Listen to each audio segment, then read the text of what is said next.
పదవి రాజీనామాకు మండలి చైర్మన్ గుత్తా ఆమోదం తెలిపారు. బీఆర్ఎస్ నుంచి తనను సస్పెండ్ చేయడంతో రాజీనామా చేశారు కవిత. కవిత రాజీనామాతో నిజామాబాద్ స్థానిక సంస్థల నియోజకవర్గం ఖాళీ అయింది. దీంతో ఎమ్మెల్సీ స్థానానికి నోటిఫికేషన్ జారీ అయింది. ఇవాళ కేంద్ర కేబినెట్ కీలక భేటీ జరగనుంది. ఉదయం 11 గంటలకు ప్రధాని నరేంద్ర మోదీ అధ్యక్షతన ఈ సమావేశం జరుగుతుంది. ఈ భేటీలో పలు కీలక నిర్ణయాలు తీసుకునే అవకాశం ఉంది. చంద్రబాబు ఇవాళ ఢిల్లీకి వెళ్లనున్నారు. అమిత్ షాతో భేటీ అవుతారు. రాజ్యసభ స్థానాలతో పాటు కేంద్ర మంత్రివర్గ విస్తరణపై చర్చించే అవకాశం ఉంది. ఈ నెల 18న కుటుంబ సమేతంగా మేడారానికి వెళ్లనున్నారు సీఎం రేవంత్ రెడ్డి. 19న ఉదయం కుటుంబ సభ్యులతో అమ్మవారిని దర్శించుకోనున్నారు సీఎం. అటవీ శాఖపై AP deputy CM Pawan Kalyan సమీక్ష చేశారు. తీర ప్రాంత అడవుల రక్షణకు ప్రత్యేక టాస్క్ ఫోర్స్ ఏర్పాటు చేయాలన్నారు. ఈ నెలాఖరులోపు రూట్ మ్యాప్ సిద్ధం చేయాలని అధికారుల్ని ఆదేశించారు.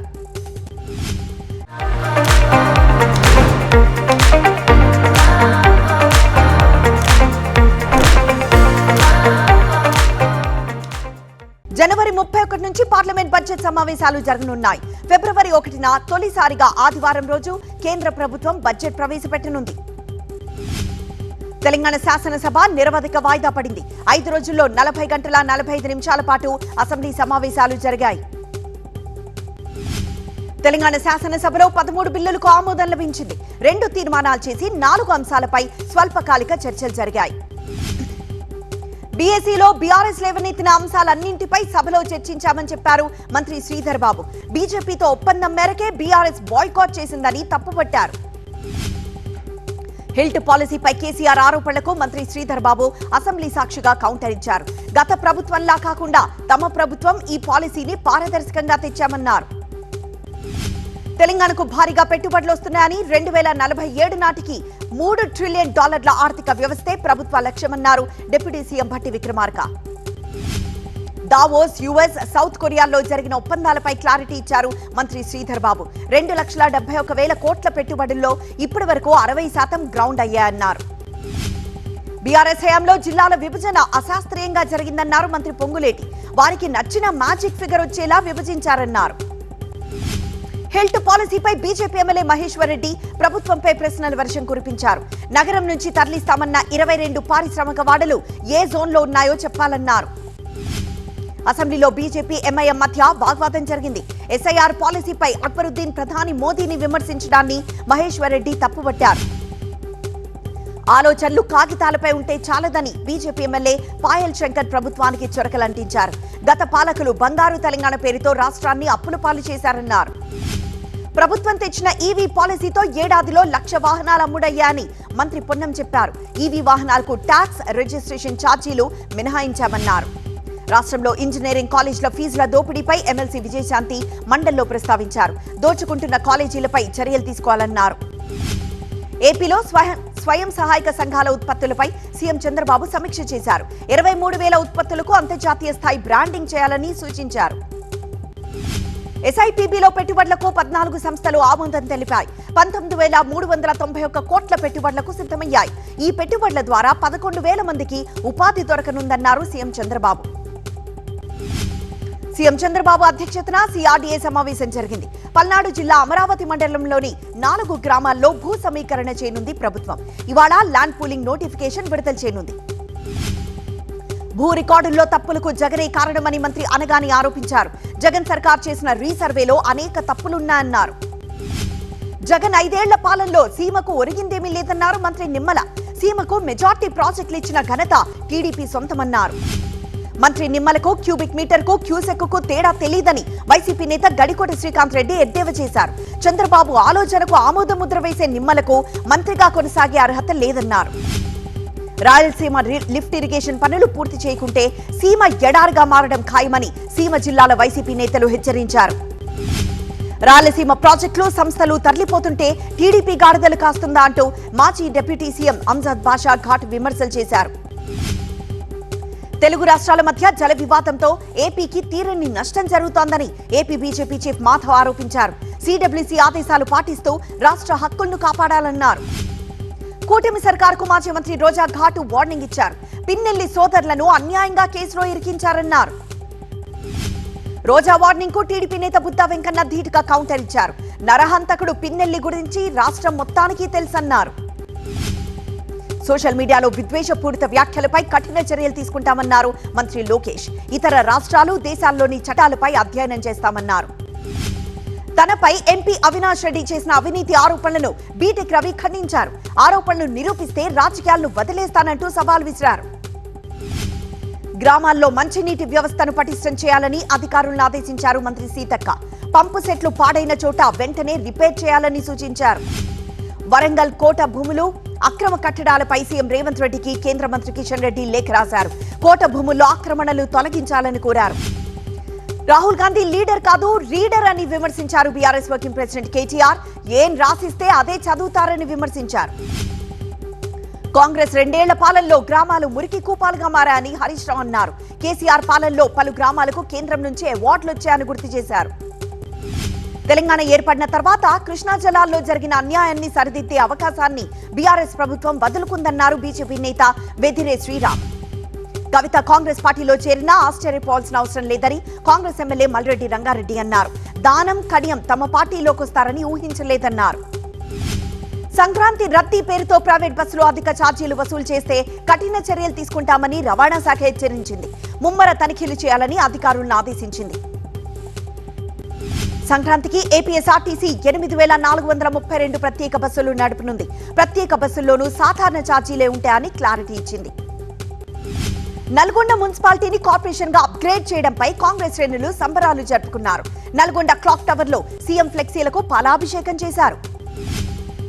మనశంకర్ వరప్రసాద్ ప్రీమియర్ షో మొదటి టికెట్ ను వేలం వేయగా అమలాపురంలో వీరాభిమాని 1,11,000కు దక్కించుకున్నారు. అంబేద్కర్ కోనసీమ జిల్లా అమలాపురంలో సంక్రాంతి సందర్భంగా వ్యాపారులు వినూత్నంగా ప్రచారం చేసుకుంటున్నారు. రకరకాలుగా తమ బ్రాండ్లను జనాల్లోకి తీసుకువెళ్తున్నారు.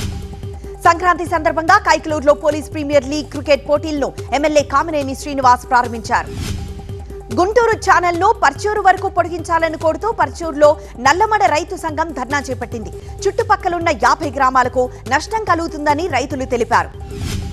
క్షేత్రస్థాయిలో విద్యుత్ సమస్యలు పరిష్కరించే చర్యల్లో భాగంగా భద్రాద్రి కొత్తగూడెం జిల్లా జూలూరుపాడులో విద్యుత్ అధికారులు ప్రజాబాట కార్యక్రమం నిర్వహించారు. కడప జిల్లా బద్వేల్లో రవాణా శాఖ, పోలీస్ శాఖ ఆధ్వర్యంలో విద్యార్థుల ర్యాలీ జరిగింది. 4 రోడ్ల కూడల్లో మానవహారం నిర్వహించారు. వరంగల్ జిల్లా పర్వతగిరి మండలం అన్నారం షరీఫ్ దర్గాలో ఉర్సు ఉత్సవాలు ప్రారంభమయ్యాయి. 3 రోజుల పాటు ఈ ఉర్సు జరుగుతుంది. తిరుపతి జిల్లా సూళ్లూరుపేటలో ఈ నెల 10, 11 తేదీల్లో ఫ్లెమింగో ఫెస్టివల్ నిర్వహించనున్నారు. సూళ్లూరుపేటలో విద్యార్థులతో భారీ ర్యాలీ నిర్వహించి అందరినీ ఆహ్వానించారు. పెద్దపల్లి జిల్లా జూలపల్లి మండలం వడకాపూర్ బాలరాజుపల్లి గ్రామ సమీపంలో పెద్ద పులి అలజడితో స్థానిక ప్రజలు భయభ్రాంతులకు గురవుతున్నారు. జల్సాలకు అలవాటు పడి వ్యవసాయ పొలాల దగ్గర కరెంటు వైర్లు దొంగలిస్తున్న అంతరాష్ట్ర దొంగల ముఠాను సిద్దిపేట జిల్లా రాయ్పోల్ పోలీసులు అరెస్ట్ చేశారు. సూర్యాపేట జిల్లా హుజూర్ నగర్ లో బ్రాండెడ్ కంపెనీ పేర్లతో నకిలీ వస్తువులు అమ్ముతున్న వారికి వ్యాపారులు పట్టుకున్నారు. దాదాపు 10 లక్షల రూపాయల నకిలీ ఉత్పత్తులను స్వాధీనం చేసుకున్నారు. కామారెడ్డి జిల్లా బీర్కూర్ ప్రాథమిక ఆరోగ్య కేంద్రంలో మెడికల్ ఆఫీసర్ పై లైంగిక ఆరోపణలొచ్చాయి. వైద్య శాఖ ఉన్నతాధికారులు విచారణ చేపట్టారు. విద్యార్థులతో అసభ్యంగా ప్రవర్తించిన హైదరాబాద్ జగద్గిరిగుట్ట పరిధిలోని Nissi Swathi school head master పై స్థానికులు దాడి చేశారు. స్కూల్లో ఫర్నిచర్ ధ్వంసం చేశారు. కర్నూలు మహిళా police station SI Kiran Kumar లంచం తీసుకుంటూ ఏసీబీకి దొరికారు. ఒక కేసు విషయంలో 30,000 లంచం డిమాండ్ చేశారు. ఏపీలో క్రీడల అభివృద్ధికి కృషి చేస్తానని చెప్పారు ఏసీఏ అధ్యక్షుడు ఎంపీ కేశినేని శివనాథ్. విజయవాడలో ఆంధ్ర క్రికెట్ అసోసియేషన్ పరిపాలనా కార్యాలయాన్ని ఆయన ప్రారంభించారు. హైదరాబాద్ మార్కెట్లో 24 క్యారెట్ల బంగారం 10 గ్రాముల ధర 600 రూపాయలు పెరిగి 1,38,820 రూపాయలకు చేరింది. 10 గ్రాముల 22 క్యారెట్ల బంగారం ధర 1,27,250 రూపాయలుగా ఉంది. కోనసీమ జిల్లా ఇరుసుమండలో బ్లో అవుట్ పూర్తిగా అదుపులోకి రాలేదు. మంటలను అదుపు చేసేందుకు ఓఎన్జీసీ తీవ్రంగా శ్రమిస్తోంది. అనకాపల్లి జిల్లా పరవాడలో వైజాగ్ ఫార్మా ల్యాబ్స్ ఎక్స్పో ప్రారంభమైంది. 3 రోజులు జరిగే ఈ ప్రదర్శనలో 150 మంది ఎగ్జిబిటర్లు పాల్గొంటున్నారు. విజయవాడ క్రెడాయ్ ఆధ్వర్యంలో ఈ నెల 9, 10, 11 తేదీల్లో విజయవాడ ఏ కన్వెన్షన్ సెంటర్ లో ప్రాపర్టీ షో జరగనుంది. పోస్టర్ను విజయవాడలో క్రెడాయ్ ప్రతినిధులు ఆవిష్కరించారు. శబరిమలలో మరో వివాదం వెలుగు చూసింది. అయ్యప్ప సన్నిధిలో 16 లక్షల రూపాయల విలువ చేసే నెయ్యి మాయమైనట్లు విజిలెన్స్ తనిఖీల్లో గుర్తించారు. మైసూర్ జిల్లా కోర్టుకు బాంబు బెదిరింపు మెయిల్ వచ్చింది. రంగంలోకి దిగిన పోలీసులు కోర్టు ఆవరణలో బాంబ్ స్క్వాడ్ తో పరిశీలించారు. ఢిల్లీలో మొబైల్ ఫోన్ల దొంగలను పోలీసులు పట్టుకున్నారు. వారి నుంచి 8 కోట్ల రూపాయల విలువ చేసే 821 మొబైల్ ఫోన్లని స్వాధీనం చేసుకున్నారు. విశాఖపట్నం హిందుస్థాన్ పెట్రోలియం కార్పొరేషన్ లో అవశేషాలకు సంబంధించి ఏర్పాటు చేసిన రెసిడ్యూ అప్గ్రేడేషన్ ఫెసిలిటీని ప్రధాని మోదీ అభినందించారు. ఢిల్లీ జేఎన్యూలో మళ్లీ నినాదాలు వివాదం రాజుకుంది. విద్యార్థి సంఘం నేత ఉమర్ ఖాలిద్ కు సుప్రీం బెయిల్ నిరాకరించడాన్ని నిరసిస్తూ విద్యార్థి సంఘాలు ఆందోళన చేపట్టాయి. ఓటర్ల జాబితా సవరణ ఎస్ఐఆర్ కోసం బీజేపీ ఐటీ సెల్ రూపొందించిన యాప్ ను ఎన్నికల సంఘం ఉపయోగిస్తోందని బెంగాల్ సీఎం మమతా బెనర్జీ ఆరోపించారు. తాను ప్రయాణించే హెలికాప్టర్ కు క్లియరెన్స్ ఇవ్వకుండా బీజేపీ అడ్డుకుందని టీఎంసీ నేత అభిషేక్ బెనర్జీ ఆరోపించారు. తనను అడ్డుకోవాలని బీజేపీ చూస్తోందన్నారు. ఉత్తరప్రదేశ్ చేపట్టిన ఓటర్ల జాబితా సవరణలో 2.89 కోట్ల ఓటర్ల పేర్లు తొలగించారు. ఇందులో 46.23 లక్షల మంది చనిపోయారు. తిరుపరాంకుండ్రం దీపం విషయంలో తమిళనాడు డీఎంకే సర్కార్కు ఎదురుదెబ్బ తగిలింది. రాతి దీపస్తంభంపై జ్యోతి వెలిగించేందుకు మదురై బెంచ్ సమర్థించింది. సనాతన ధర్మంపై డీఎంకే ఎప్పుడు దాడి చేస్తోందని, అవమానిస్తోందని కేంద్ర మంత్రి పీయూష్ గోయల్ విమర్శించారు. హైకోర్టు తీర్పును ఆయన స్వాగతించారు.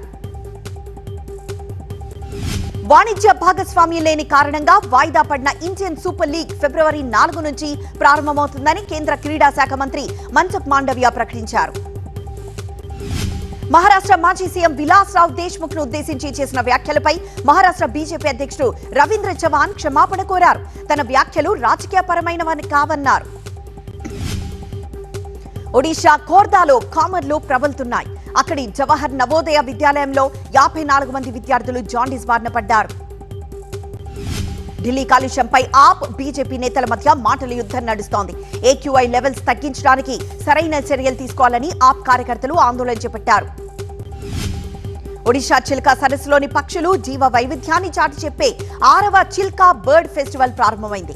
ఈసారి 12 లక్షల వలస పక్షులు సరస్సుకొస్తాయని అంచనా వేస్తున్నారు. వరుసగా స్టాక్ మార్కెట్లో నష్టాన్ని నమోదు చేశాయి.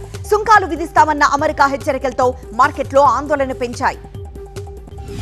అణు విద్యుత్ ప్లాంట్లోని ఇంధనం నుంచి బయటికి తీసే ఫ్యూయల్ రాడ్స్ ను సురక్షితంగా నిల్వ చేసే ప్రత్యేక కంటైనర్ ను గుజరాత్ వడోదరకు చెందిన వివిధ్ హై ఫ్యాబ్ సంస్థ తయారు చేసింది. ప్రముఖ నటుడు సాయిధరం తేజ్ విజయవాడ కనకదుర్గమ్మను దర్శించుకున్నారు. ఆయనకు వేద పండితులు ఆశీస్సులు అందజేశారు. శివకార్తికేయన్ హీరోగా తెరకెక్కిన science fiction cinema Ayalaan Telugu version OTT streaming date fix చేసుకుంది. తెలుగు ఓటీటీ ప్లాట్ఫామ్ ఆహాలో జనవరి 7 నుంచి స్ట్రీమింగ్ కు రానుంది. శంబాలా సినిమా థ్యాంక్ యూ మీట్ జరిగింది. ఇప్పటికే శంబాలా 15 కోట్లకు పైగా గ్రాస్ వసూలు చేసింది.